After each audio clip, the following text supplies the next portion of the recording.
So now it's March, and if you're in the know, you'll remember the weird deadline Nintendo implemented for a lot of the 35th anniversary content for the Mario series that were released last year. March 31st, 2021. At face value, many just saw the date as, well, the deadline for special Mario content. However, myself, a weird skeptic loser who has nothing better to do than read way too deep into things, began reading way too deep into this date. After some digging, all I found out was that the Wii U's Super Mario Maker servers would be getting shut down for good on that date. And while that's unfortunate for anyone out there who still willingly plays on their Wii U, it wasn't enough for me to justify making a video. Until recently. See, when I was doing research on my Pokemon 25th anniversary video, I stumbled upon a list of all the things Nintendo had on their big anniversary dates this year. Looking at 2021, it was things that were already known to have a big celebration coming up in some way. Pokemon, Zelda, Metroid, hopefully. Then something else caught my attention. The Nintendo 64 is turning 25, and it immediately made the gears in my head start spinning, because I see a big opportunity that Nintendo could be possibly taking advantage of under the radar of most fans. So let's talk about it for a little.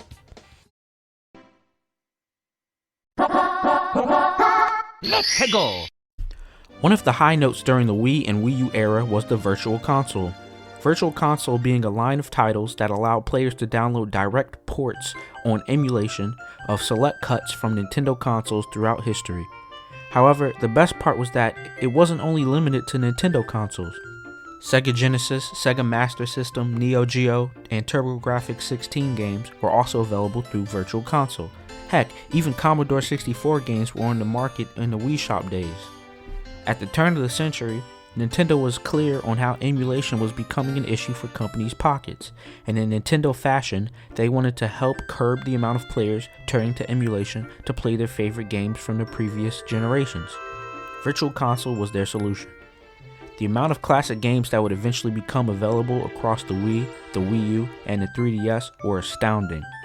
And while the cost would definitely pile up if you bought a large number of retro games through Virtual Console, in my eyes, the prices weren't that bad, especially considering the legacy and grandiose a lot of the best sellers from the Virtual Console had. It allowed consumers to play their favorite games from their childhood, even if they no longer had the original consoles, or if they didn't want to dust off their SNES to play Mega Man X. The best benefit was that the younger generation, like myself, had a way to play the best classics in gaming history. It was my introduction to a lot of series that changed my gaming life. It was how I was first able to play Genesis Sonic titles, Super Metroid, Mario 64, heck, Punch-Out! And like I mentioned before, it carried on from the Wii to the next generation with the 3DS and the Wii U. On the 3DS, it opened up a library of Game Boy, Game Boy Color, and even Game Gear games. On the Wii U, it got even better, with Game Boy Advanced and Nintendo DS titles being added. Unfortunately, the Wii U is where the Virtual Console has last been found, as it didn't make another generational jump to the Switch. While many people, including myself, were puzzled as to why, Nintendo would make it very clear why that decision was made shortly after the Switch would launch.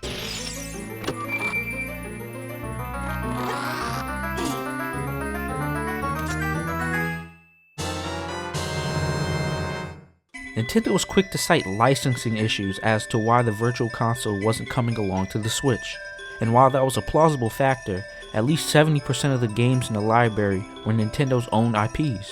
The company's real plan was hidden in their pre-release announcements for the Switch, where they would detail that an online service for the console would arrive sooner than later. This online service would become known as Nintendo Switch Online. The reception was definitely very mixed, and I wasn't looking forward to paying another subscription just to play games online. However, Nintendo servers didn't have the best record to say the least, so in a rare instance, I was pretty positive that NSO becoming a thing meant that the service would have an improvement. Unfortunately, that was not one of the things we got out of NSO. What we did get was a subscription bonus, likewise to PlayStation Plus. Except of having access to 2 fairly new but still current gen titles every month, we got a very limited selection of 35-year-old games. When Nintendo Switch Online officially launched on September 18th, 2018, it did so with NES Online. Originally with just 20 games to choose from, with the promise of more being added later on, people were furious that Virtual Console would be replaced with a game streaming platform that reeked of Nintendo stubbornness. I was mad as well, but the blow softened a year later when SNES Online was launched. While they used the addition of the 16-bit games to justify a $10 increase in the yearly subscription cost, it was enough to make me not really care about Virtual Console going away. I loved SNES games, and being able to play them with the Switch Pro controller and on the Switch was a huge win for me, even if it was only 20 games to start with. It was during this time that I was convinced I recognized a pattern with the releases of these Switch Online exclusives. However, it would get a bit more complicated from that point on, and that is where the theories come in.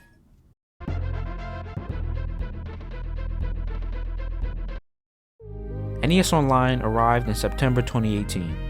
SNES Online launched in September 2019. So in my mind, and in the mind of quite a few others, as evident by the content I've stumbled upon on YouTube whenever I look for people as hopeful as me, it only made sense that September 2020 would come with N64 Online. But by the time September 2020 came around, there was much more to consider other than just the pattern of the time of year the previous two consoles joined the Switch.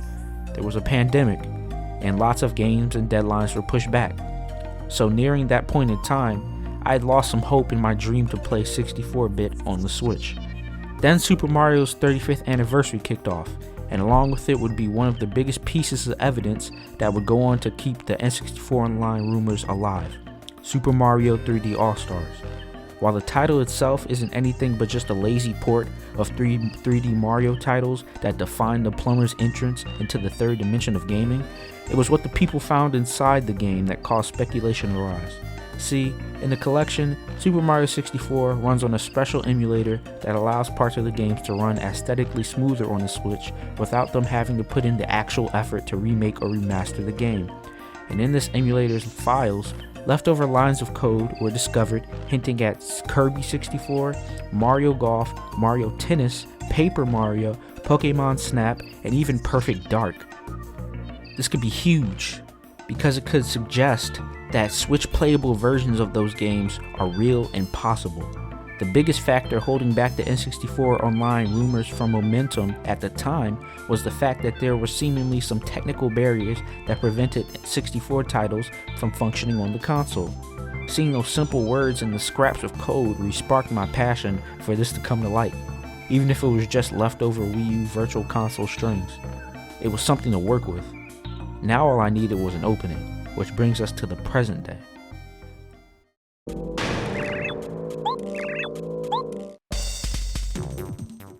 This mysterious deadline date, the 31st of March. On this day, Super Mario 35 will leave the Switch, but more importantly, Super Mario 3D All-Stars will depart from the eShop, and it will be discontinued from retail. While again, that could just be a convenience as it is all part of the anniversary content that is going away, there is a chance that the reason All-Stars isn't remaining available is because it would be redundant to keep Mario 64 available for purchase if they have plans to bring the N64 to Switch Online. Because if we do eventually see 64 games, Mario 64 is number 1 on the list of titles necessary to the day 1 lineup. If you're looking as far ahead as to even the GameCube having an online version, the logic would hold up with Super Mario Sunshine as well. On the business aspect of the deadline, the date marks the end of the first quarter of 2021.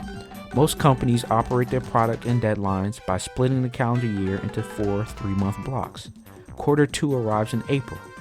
And while NES and SNES launched in the fall, it could be a chance for a spring launch for the 64, possibly due to the pandemic pushing everything back. So with all of this up in the air and in heavy speculation, what is the actual outlook for N64 Online? While it's been a long time dream, it's a high chance that this is all a coincidence. Maybe the 31st will come and we'll still hear nothing about the next console coming to Switch Online. But with that being said, the N64 doesn't turn 25 until, you guessed it, September 26th to be exact. And since I hope Nintendo has moved past their mini classic consoles that they had a few years back, I can't think of a better way to acknowledge and celebrate the console that marked the company's debut into 3D than to give this generation's platform an easy and streamlined way to play the best of the best from the 64's library. So whether it's in a few weeks or a couple of seasons, I'm keeping my fingers crossed that the iconic 64-bit machine gets its proper dues this year, and that I can play all my favorite late 90s Nintendo titles on the Switch by year's end. Thank you for watching.